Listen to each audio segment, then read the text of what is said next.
¿Cómo estás? Hola, mi bella, ¿cómo estás, Fili? Qué lindo Bien, muy verte. contenta de poder acompañarte y de acompañar a Nicaragua contigo. Así que nada, muy agradecida. Gracias, no, gracias a vos. Para mí es un honor, la verdad, y soy una gran admiradora de tu trabajo. Para quienes, bueno, ¿quién no conoce a Pilar Sordo? Pero bueno, ¿quién es Pilar Sordo? Psicóloga, conferencista internacional, escritora. 10 libros tenés, ¿verdad, Pili? 10 libros. 10. 10 libros Sí. ha publicado, investigaciones, para mí una gran influenciadora en la comunidad hispanoamericana y realmente pues para mí es un honor que nos hayas dado este espacio y digo no hayas porque no es mi espacio sino que es un espacio para Nicaragua. Hemos hecho publicidad, hemos avisado a amigos de que vamos a estar un poco reflexionando con vos sobre cómo afrontar crisis en estos momentos, pero el caso de Nicaragua es algo bastante particular y bueno, ¿quién mejor que vos con toda tu experiencia trabajando en crisis, trabajando con personas, con tus libros, para poder darnos luces? La verdad es compartir y como decís vos, acompañarnos en este momento. Así que bienvenida y gracias por estar aquí, Pili. No, gracias a ustedes y disponible para lo que me quieras preguntar y ver si yo puedo ir respondiendo. Claro que sí. Bueno, Pili, para vos y para todas las personas que no son nicaragüenses, para poner un poquito en contexto, quiero explicarte, pues, y siempre yo digo, cuando voy a hablar de algo difícil o doloroso, digo, no lo hacemos desde la víctima, sino desde la conciencia, desde la realidad. Nicaragua es un país que está inmerso en un círculo de violencia, de guerras, de dictadura, de pobreza, de desempleo. Hemos tenido todos los fenómenos naturales que se te puedan ocurrir, terremotos, maremotos, huracanes, y es un país con una gente bella, trabajadora, con unos recursos naturales extraordinarios. Para empezar, tenemos los dos océanos, tenemos tantas riquezas naturales, pero siento que estamos en un círculo vicioso, sin salida, en un círculo en donde las historias se vienen a repetir, la dictadura se repite, las guerras se repiten. La pregunta es, ¿qué, ¿qué tenemos que aprender o qué no estamos aprendiendo? ¿Qué significan todos estos signos para una nación como la nuestra? A ver, evidentemente que si yo tuviera esa respuesta no estaría en un live contigo, estaría en otro lado. No, no lo sé. Yo lo único que sé es que cuando hay pocos elementos de control, donde yo asumo que hay un montón de cosas que no pueden controlar, no pueden controlar el sistema político, no pueden controlar las catástrofes naturales, lo que queda es controlar la propia conducta. Y en esa propia conducta yo puedo sentir que voy a actuar de buena fe o de mala fe, que puedo vibrar desde el amor o vibrar desde el miedo, y dependiendo un poco de la elección que yo haga en estas circunstancias, van a ser los resultados que para mi vida y para mi entorno más cercano van a tener, que es lo que yo, humildemente, cualquier ser humano tiene posibilidad de control. Creo que somos muy pocos los seres humanos y muy pequeños, y cuando hay estos grandes tejidos que se generan por mucho tiempo, lo que queda es manejar o tratar de tener la mejor vida posible en el pequeño espacio en el que tú circulas.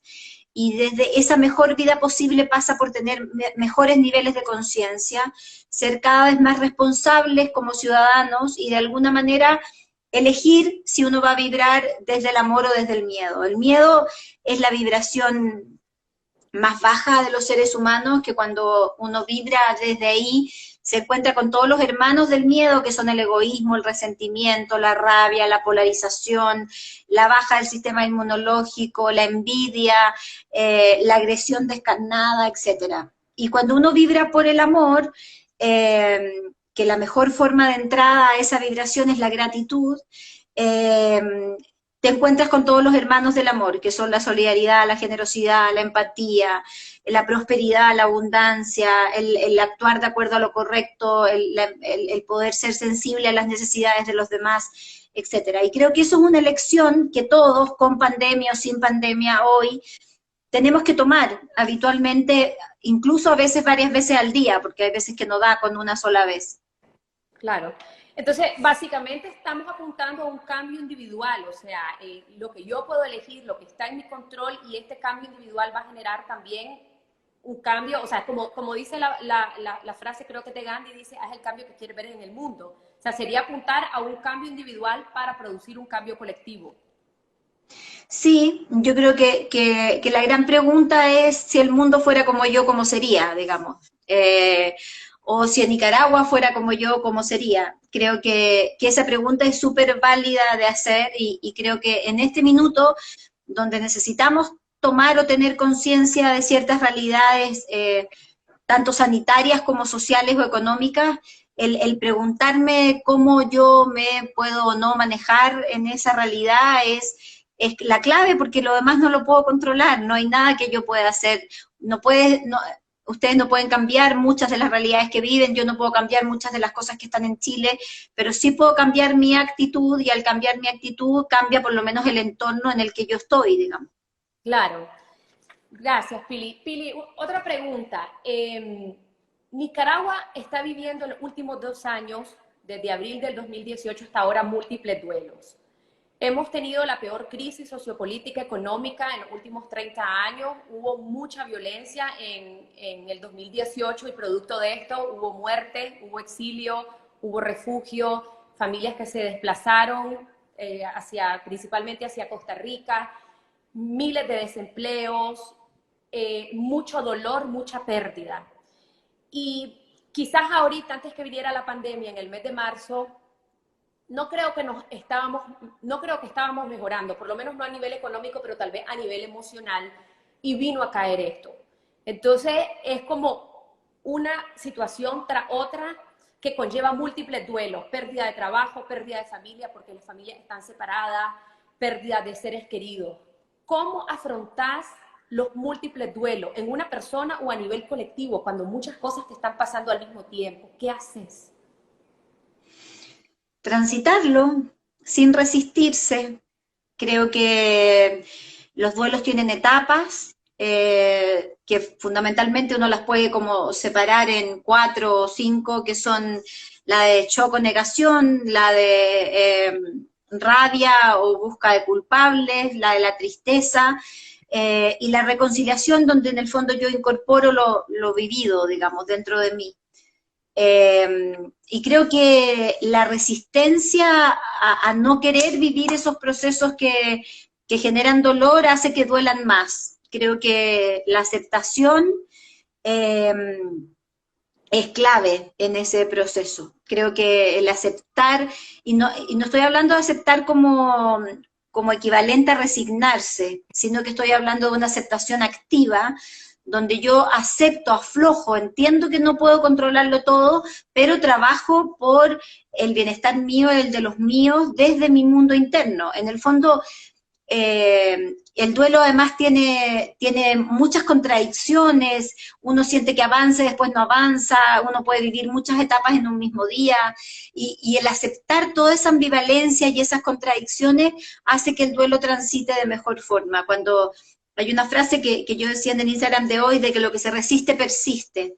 Y es como esta sensación de pelear con situaciones mías, y en la medida que peleo más están presentes y el fantasma más crece. Y por lo tanto, cuando yo aflojo y permito que los pensamientos vengan, o permito que ciertas conductas de una u otra manera las vaya yo aceptando para poder descubrir las causas, es cuando los duelos se aflojan de buena forma y se transitan. Hay muchos duelos que no se superan y que uno aprende a vivir con ellos de la mejor forma posible. Y en eso van a haber días buenos y días malos, pero es lo que de alguna manera va ocurriendo en este camino de tener continuamente pérdidas y encuentros, ¿no? Porque al final la vida es un poco eso, es estar perdiendo todo el tiempo y ganando todo el tiempo. Y también ahí va a depender de en qué te centres y dónde mires para poder evaluar de buena o de mala forma cómo estás, de alguna forma, ¿no? Claro, claro, entonces la clave sería la aceptación y el poder transitarlo, vivirlo de manera consciente. Y aquí viene mi segunda pregunta en torno a esto, porque hay muchas personas que rechazan el dolor, lo bloquean, lo evitan, no lo enfrentan. ¿Cómo le das significado al dolor cuando tenés múltiples dolores, cuando no sabes qué hacer? Porque lo que pasa es que el dolor nunca le vas a poder encontrar un porqué. pero es tu obligación encontrarle un para qué. Ujú. Y ese para qué tiene que ver con encontrarle un sentido al proceso, con entender que ningún dolor es infértil, que de alguna manera, entendiendo que no solo se aprende desde el dolor y también se aprende desde el placer, eh, el para qué le encuentres el significado va a determinar, primero, que pase más rápido, los dolores pasan más rápido en la medida que se aceptan, y segundo, vas a poder rescatar más rápidamente instancias de aprendizaje que te permitan de una u otra forma sacar lo mejor de esa experiencia para depositarla o en otros o en ti, y desde ahí producir el espacio de crecimiento. Ya, gracias, Pili. Pili, mira, te pongo en contexto nuevamente en Nicaragua. Nuestra sociedad nicaragüense está polarizada. En Nicaragua hay como dos grupos, bueno, siempre ha habido polarización, pero ahora desde hace 2 años mucho más, y esto obviamente tiene muchas repercusiones sociales, políticas, económicas, de toda índole. Tenemos un grupo que es opositor al gobierno, y tenemos un grupo que es, no sé cuál es la palabra, es empático con el gobierno. Entonces, el sistema, lo que está ocurriendo ahorita con lo de la pandemia, también se ha polarizado. Entonces, para ponerlo en palabras sencillas, si vos sos pro gobierno, entonces sabés que el coronavirus no es tan peligroso, lo estamos enfrentando bien, estamos tomando bien las medidas. Cabe señalar que Nicaragua es uno de los pocos países en el mundo, no sé si el único, en donde no hay una cuarentena. No hay cuarentena. Se hacen marchas, se han hecho eventos, se han hecho múltiples actividades que más bien llaman a la propagación del virus. Entonces, si vos sos de este bloque, decís, no, no hay problema, vamos a poder sobrellevar el virus, todo está bajo control. Si sos del otro bloque, decís, esto es un gobierno irresponsable, somos los únicos en el mundo que no tenemos cuarentena, que no tomamos las medidas. Entonces, lo que te quiero decir es que estamos en una sociedad altamente polarizada que está trascendiendo el tema de la salud, cuando en realidad la salud es antes que la parte ideológica y política. ¿Cómo te dirigiría a una nación que está polarizada? ¿Qué podemos hacer en este momento, en el contexto de la pandemia, para soltar esta fragmentación que estamos teniendo y buscar cómo unirnos en un solo sentido en lo que es la salud en este momento? Lo que pasa es que nosotros, en general, el mundo, y yo diría que América Latina con mayor intensidad, ha sido educado permanentemente en el pensamiento binario, ¿no? La educación nuestra está centrada en polos, siempre. Entonces, en un lado están los lindos, están los feos, están los buenos, están los malos, están los flacos, están los gordos, La dualidad. están los de izquierda y están los de derecha, y así sucesivamente, ¿no?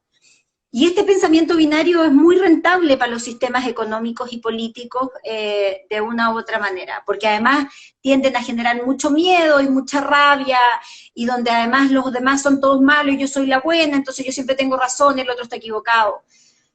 Yo creo que el ejercicio que hay que hacer en todo, en la vida, y me salgo del tema de Nicaragua para poder aportar desde lo que es mi perspectiva, porque políticamente yo no voy a opinar de países en los que no vivo, digamos, y que es salirse del pensamiento binario y empezar a caminar por la carretera del medio, que para muchos es ambigua, es tibia, es poco valiente, etcétera, etcétera, pero que a la larga es donde está la sabiduría, y que tiene que ver con reconocer que yo puedo encontrar verdad en ambos extremos. Y en esos extremos yo voy tratando de generar una posición intermedia que incluya el escuchar a ambos extremos. Yo le doy como ejercicio que en una de las investigaciones yo lo planteaba, que es un muy buen ejercicio de pensamiento, y que tiene que ver con proponerse escuchar gente con la cual uno no está de acuerdo, en cualquier orden de cosas, porque uno siempre escucha a la gente que refuerza tu posición, digamos, y escuchas lo que de alguna manera te hace creer o sentir a ti que eres inteligente, etcétera. Hagan el ejercicio, que yo lo he hecho varias veces, de escuchar a gente que opina muy distinto a uno, en cualquier ámbito.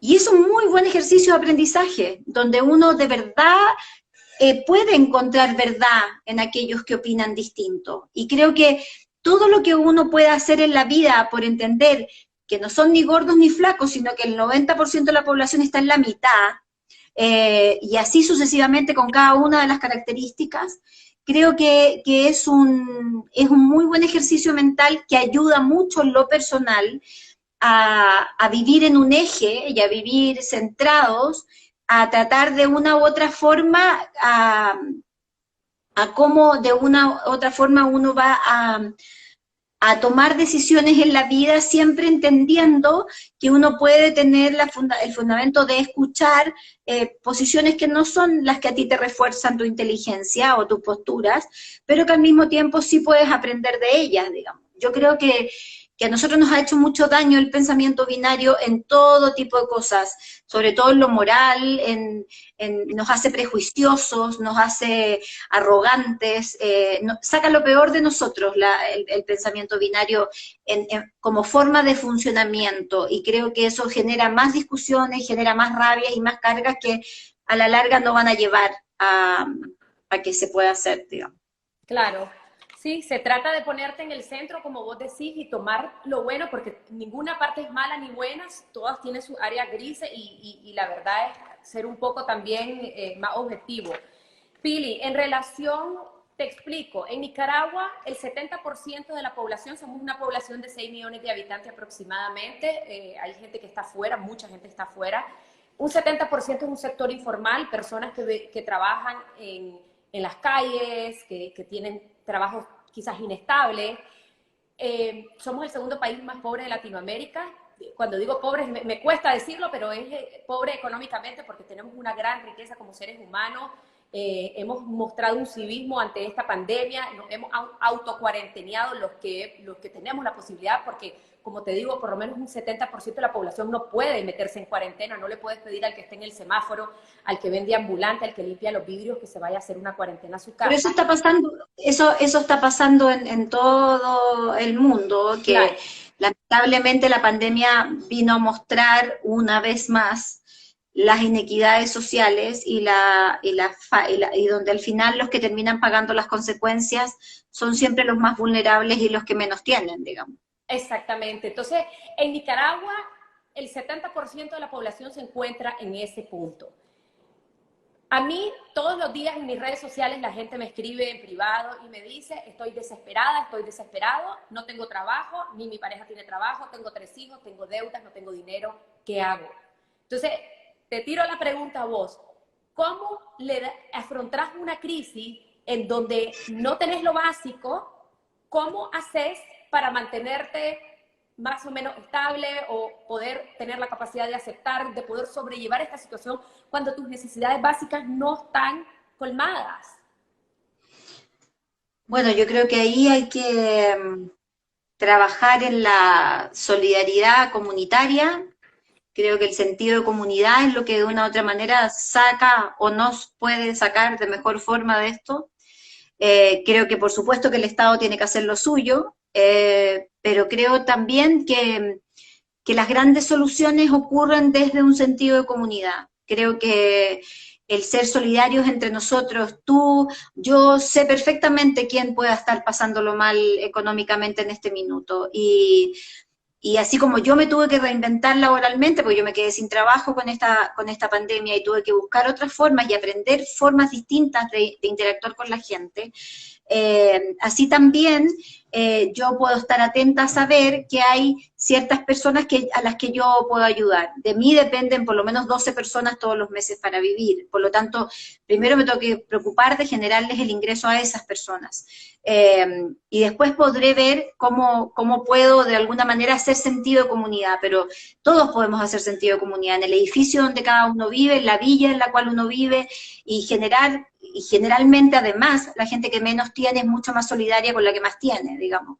La que más tiene vive mucho más aislada todo este proceso, en cambio la que menos tiene, como no tiene opción, desarrolla elementos comunitarios muy útiles que de alguna manera pueden abrirnos los ojos para dar trabajo, para no dejar de pagarle a alguien aun cuando no pueda venir porque está haciendo cuarentena o lo que fuera, digamos. Creo que todo esto pasa y creo que con esto lo puedo resumir por aumentar conciencia. O sea, creo que esta es una situación donde, donde hay que aumentar conciencia, hay que aumentar niveles de conciencia, hay que aumentar niveles no de solidaridad, porque esta cuestión no se trata de que encontremos solo gente buena, sino que establezcamos nuevas pautas de equidad, donde los viejos o las personas mayores nos importen, no solo porque se pueden morir en esta pandemia, sino que porque son los mayores de la tribu, y por lo tanto, si uno empieza a dimensionar, sobre todo tu país, que tiene tantos ancestros indígenas consolidadísimos dentro del mundo hispano, si uno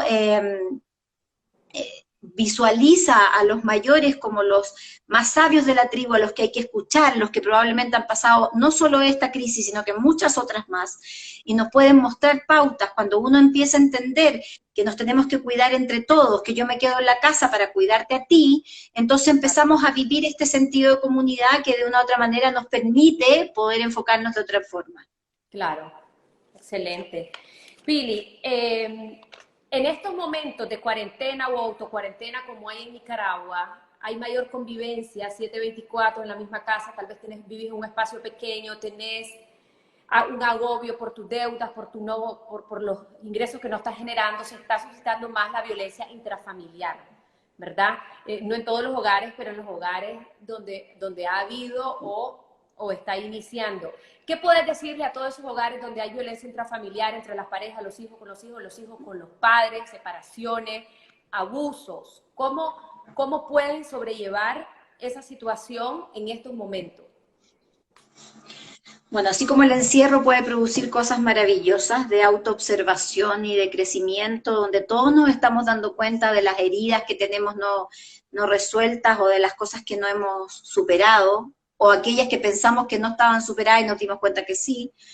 El encierro también tiene un montón de cosas tóxicas, sobre todo cuando ese encierro además se junta con ciertos elementos como hacinamiento, como pobreza, como vulnerabilidad, ¿no? Y entre esos está el tema de la violencia, que no solamente es un tema de violencia a las mujeres, sino que violencia más viejos, digamos, de mayor edad, violencia a los niños, abuso sexual, violaciones y un montón de cosas que están empezando a pasar en la privacidad y en el silencio de las cuarentenas. Y ahí lo que yo vuelvo a recalcar primero es la denuncia. O sea, creo que hoy hay 20 redes y todo el mundo sabe, y en cada país están establecidos los números a los cuales hay que llamar y hay que hablar y denunciar y pedir y ayuda. Otra cosa es que ahora yo sé que mi vecino está en la casa. Entonces yo puedo gritar, puedo hablar, y vuelvo a lo que decía en la pregunta anterior, que es este sentido de comunidad, donde de verdad no, todos sabemos, porque uno se hace el estúpido, pero la gente sabe cuando hay situaciones de violencia o de alteración en la casa del lado, o en la villa del frente, o en lo que sea. Entonces, el hacerme responsable, el ser ciudadano, no tiene solamente que ver con ejercer derechos, tiene que ver también con ser responsable y sentir que uno de verdad, al ser ciudadano, es porque está formando ciudad, y por lo tanto eso tiene que ver con un sentido de comunidad, y por lo tanto yo tengo que establecer las instancias de ayuda o de alarmas necesarias para que esos sistemas se develen. Creo que es un muy buen momento para romper cadenas patriarcales, creo que es un muy buen momento para que todas las responsabilidades de la casa se repartan, creo que es un muy buen momento para que la mujer no sea la que está siempre haciendo todo, sino que lo hagan los niños, los maridos, los amantes, los padres, los abuelos, y todos trabajemos y todos descansemos. Es un muy buen momento para redistribuir cosas. Entonces, también es un muy buen momento para denunciar. Y creo que estamos todos llamados dentro de esa dimensión. Si yo tengo una persona mayor al lado, ¿por qué yo le puedo comprar algo y llevárselo? Escucharlo, ir a preguntarle cómo amaneció, cómo está, cómo se siente.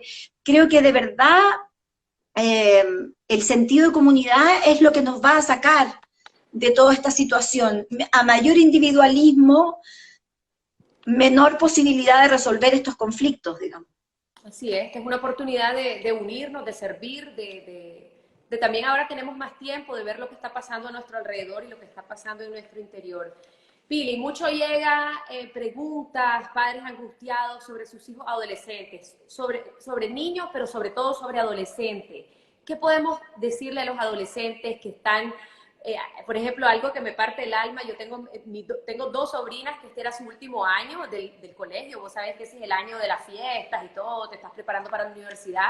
O sea, esa ilusión que para ellos es difícil de digerir. Para nosotros los adultos podemos tolerar un poco más el estar en casa, pero para ellos no. ¿Qué podemos decir para los jóvenes y los niños que están en casa y que la están pasando mal? Es que ¿sabes lo que pasa? Que uno no está enfrentando esta pandemia distinta de cómo uno es, Nadia. O sea, si yo he venido educando mal a mis hijos, no he conversado nunca con ellos, nunca les puse el límite, la pandemia, por obra y gracia del Espíritu Santo, no va a producir que mis hijos se hagan responsables, se levanten temprano, hagan la cama, laven los platos. O sea, yo lo primero que tengo que hacer es hacer un diagnóstico y evaluar cómo lo estoy haciendo. Y ahora que los tengo aquí al frente, puedo ver si lo he hecho mal o lo he hecho bien.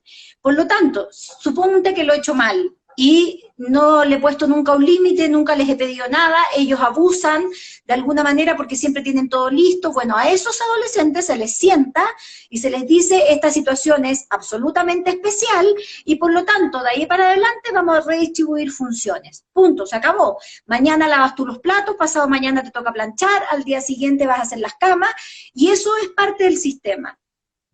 Si yo lo he hecho bien con mis adolescentes, va a ser mucho más fácil, porque puedo redistribuir las funciones, entonces tendremos todo tiempo para estar trabajando y todo tiempo para descansar. Tiempos colectivos, donde estamos todos juntos, donde nos sentamos a la mesa sin celulares para conversar, y tiempos individuales donde el chico podrá ir a mirar su celular, a ver Instagram o hablar o hacer videollamada con sus amigos. Cosa que además los padres debiéramos estimular para aumentar la conducta social de ellos en estos tiempos, digamos. Pero implica que ellos tienen que entender que esto es una realidad especial, que tienen que estudiar, los que pueden, y los que tienen acceso a estudiar, y tienen que tener tiempo de descanso, y también tienen que tener tiempo para colaborar con las funciones de la casa, y tiempo para hacer lo otro. De hecho, estábamos viendo hace poco en una red de terapeutas de América Latina, que era una muy buena idea empezar a requisar celulares en las noches. Pero eso implicaba también requisar el celular del papá y de la mamá también, ¿no? Era requisarlos todos y meterlos todos en una caja, cosa de que los adolescentes se puedan dormir a una hora razonable, porque si no se quedan hasta las 4 de la mañana, y también los padres nos podamos dormir a una hora razonable para despertarnos todos también a una hora prudente, para empezar a hacer las funciones que hay que hacer dentro del día. Porque hoy día además hay mucho riesgo de acoso sexual o de acoso por celular, el famoso grooming, que si yo de alguna manera lo controlo, lo vuelvo. Ahora, esto no hay que hacerlo desde la odiosidad de un papá jodido o de una mamá jodida, claro, donde esto sea una discusión. Esto puede ser muy en buena onda, incluso desde el humor, donde se converse esto en la familia y se llega a la conclusión de que así como a la mesa los celulares no se llevan, en la noche se requisan. Y se requisan, no sé, a las 11 de la noche, y de ahí a la mañana apenas despierten, se les puede entregar después de que ya están vestidos y parte el funcionamiento del día. Porque con eso protegemos la identidad o la violencia que pueda haber a través de los celulares, y además tenemos esta sensación de regular el sueño de los adolescentes, porque creo que de una u otra manera todo se altera al levantarse más tarde, al acostarse más tarde, y eso implica o dificulta de alguna manera que las funciones de la casa se puedan dar, digamos. Ahora, si están angustiados porque no pueden terminar, como tú dices, a lo mejor no van a poder hacer la licenciatura o lo que sea, ay, bueno, bienvenido al mundo real. Exacto. No siempre las cosas son como uno quisiera. Todos los adultos, los adolescentes, teníamos planificaciones y cosas para este año que no van a pasar. O si van a pasar, no lo sabemos porque todavía nos quedan muchos años. Va a depender de cómo vivamos esta experiencia, el cómo vamos a evaluar este año. Probablemente muchos vamos a terminar diciendo que fue el año más importante de nuestras vidas, en un montón de cosas. Y va a haber gente que va a decir que fue un año de mierda. Y por lo tanto, eso va a depender de dónde te centraste. Si te centraste en las dificultades o te centraste en las oportunidades, es absolutamente distinto. Si viste esto como una tragedia o viste esto como una oportunidad, es absolutamente diferente. Y ahí, en términos sociales, creo que es súper importante entender algo que yo he repetido mucho, y si hay alguien aquí que ha escuchado el análisis, le pido disculpas, digamos, pero me parece que para ti nadie y para Nicaragua puede ser útil, que es entender que los cambios sociales ocurren en 3/3, más o menos que lo que yo he visto en todas las investigaciones que yo he hecho para los libros. Hay un tercio que no necesitaba el coronavirus, porque ese tercio ya venía cambiando cosas, había entendido que el consumo no era lo más importante, estaba tomando decisiones en relación a su paz interior, estaba entendiendo que el equilibrio interno define el mundo externo, y estaba en un trabajo espiritual y de crecimiento consciente de lo que come, del medio ambiente, de su salud, muy importante. Entonces lo que vino a hacer este virus con ese tercio es decirle, señores, señoras, están por buen camino. Esto es el camino correcto, sigan así. Por lo tanto, hagamos lo que hagamos, ese tercio no lo vamos a mover de ahí. Hay otro tercio que nunca entiende nada, que con coronavirus o sin coronavirus no va a entender nunca nada, y no porque sean tarados, sino que porque tienen niveles de conciencia más centrados en el miedo.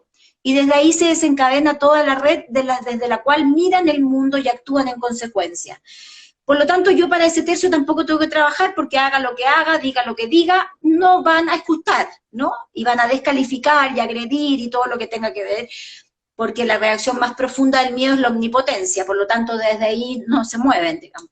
Claro. Y hay otro tercio, que es por el cual yo me levanto todas las mañanas y por el cual estoy haciendo este live contigo, que es el tercio que puede, después de esta experiencia, moverse o al tercio de mayor conciencia o bajar al tercio de mayor miedo.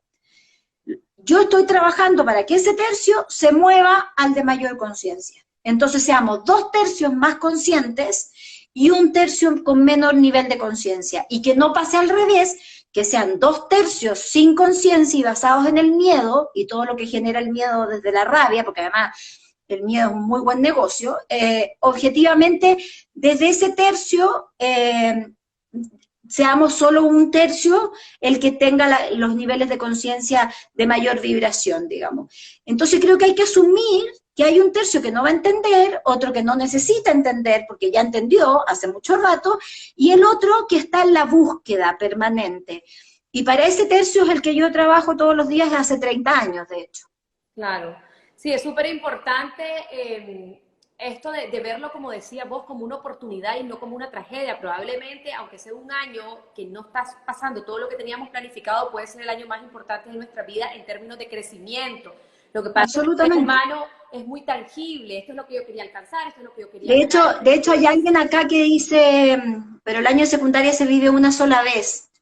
Sí, pero a lo mejor lo podrán vivir el próximo año y harán una fiesta experimental que no corresponde a la licenciatura, pero que les permita vivir el rito del ciclo. O sea, a ver, la gente que va a salir bien de todo este proceso es la gente más flexible. La gente a mayor rigidez, a mayor control, a mayor perfeccionismo, a mayor autoexigencia, peor vas a poder transitar esta experiencia. La gente más flexible, la que entiende que un día puede estar bien, al día siguiente mal, que tenía planificado hacer esto contigo y hubiera fallado internet y no lo hubiéramos podido hacer, y no pasa nada. No pasa nada. Al final se hace mañana, se hace en otro momento, se encuentra una salida, y esa capacidad de flexibilidad y adaptación, así como la tienen que tener los adolescentes para poder asumir las cosas que probablemente ellos querían vivir y no van a poder, los adultos también vamos a tener que asumir que hay que gastar menos, que no vamos a tener los mismos ingresos, que va a venir una pandemia económica gigantesca después de esto y que vamos a tener que ser muy conscientes de la equidad para distribuir de la mejor forma todo lo que se puede, porque es distinto a ser solidario. Y creo que de una u otra manera va a depender de cómo evalúes o midas eso, el cómo vas a poder vivir esa experiencia. Sí, sí, tiene que ser como, volviendo al tema de los adolescentes, como un entrenamiento para la vida, como dijiste, y lo que puede pasar más adelante es que ellos van a tener más crisis en su vida. Entonces, en la medida en que puedan vivir esto, en la medida en que sus padres estén despiertos, conscientes y puedan transmitirle esto a sus hijos, ellos también lo van a vivir en esa medida. Pili, para ir terminando, porque se nos corta en 60 minutos, ¿cómo a pesar de todo lo que está pasando, a pesar de las noticias, incertidumbres, zozobra, estrés, ansiedad y todo, ¿cómo puedes cultivar una mente positiva? ¿Cómo puedes sacarle el mejor provecho, las mejores habilidades? ¿Cómo puedes innovar, crear en medio de que tal vez tus necesidades básicas se están viendo afectadas, tu necesidad de control, de seguridad, todo aquello que es vital en tu vida?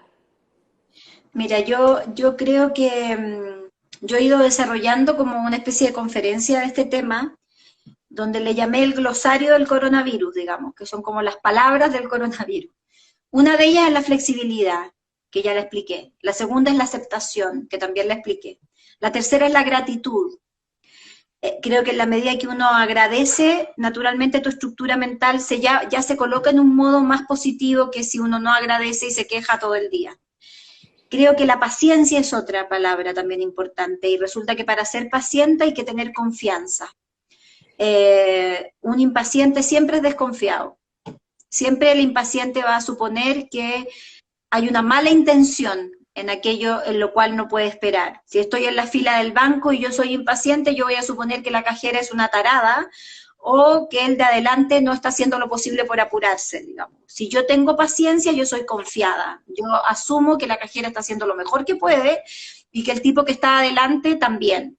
Y por lo tanto, desde ahí, hoy día se requiere mucha paciencia y se requiere mucha confianza y mucha flexibilidad. Y creo que en la medida que eso lo vayamos desarrollando dentro de un marco de gratitud por estar vivos, por estar sanos, por poder tener la posibilidad de mirar hacia afuera y poder trabajar para que esto se distribuya de mejor manera y nos cuidemos, donde yo entienda que no estoy encerrada en mi casa, sino que estoy invitada a quedarme en mi casa para salvar vidas de otros.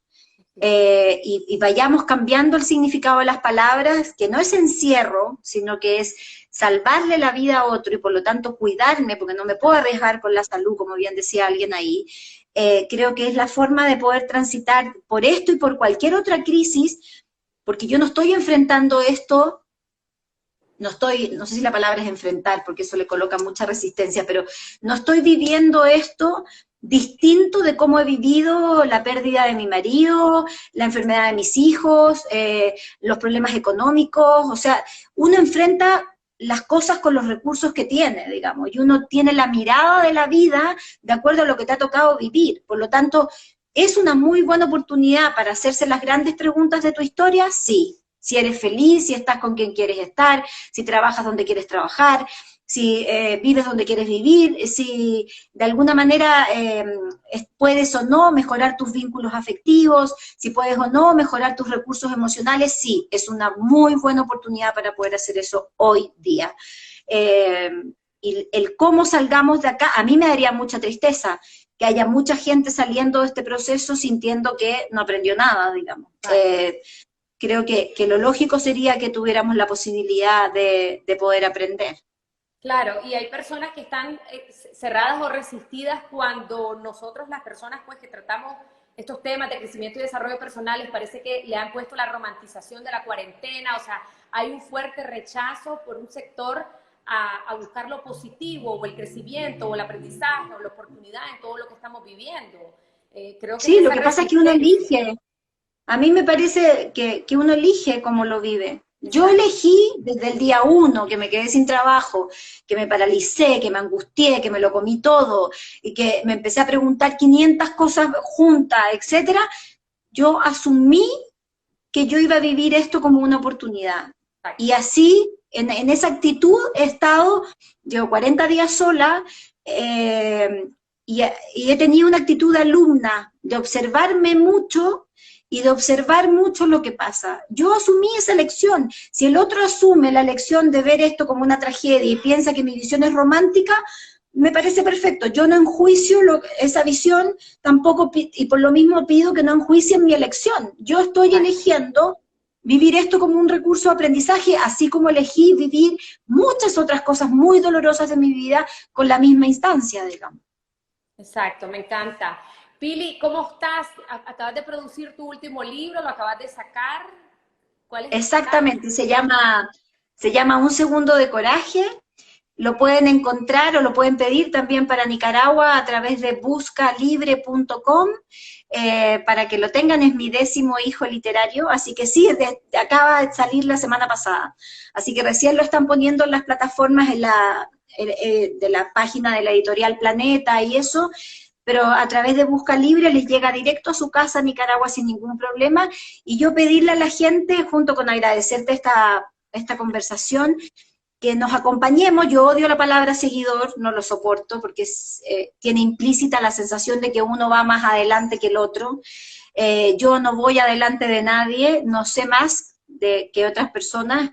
Estamos todos caminando juntos en esta experiencia y por lo tanto nos acompañamos. Y mi forma de acompañarnos es a través de Instagram, con Pilar Sordo Oficial, y a través de Facebook, que es Pilar Sordo, que no lo manejo yo, el Facebook lo maneja mi equipo de trabajo, y el canal de YouTube, donde todos los días, a través de Pilar Sordo Oficial, pueden encontrar un video más largo y extensivo acerca de los distintos temas que la gente me va pidiendo para poder desarrollar. Así que, nada, Nadia, muchas gracias. Espero haber dado un abrazo virtual a todo Nicaragua a través de ti, y que esto se pueda replicar para que mucha gente lo pueda revisar en sus casas, y a disposición siempre. Gracias, Nicaragua. Espero volver muy pronto para poder estar ustedes presencialmente, pero gracias por permitirme acompañarlos y que ustedes me acompañen también en este proceso. Así es, vas a volver. Ya Pilar estuvo 2 veces acá, yo tuve el honor de estar en sus 2 conferencias, seguro muchos de los que están aquí conectados también.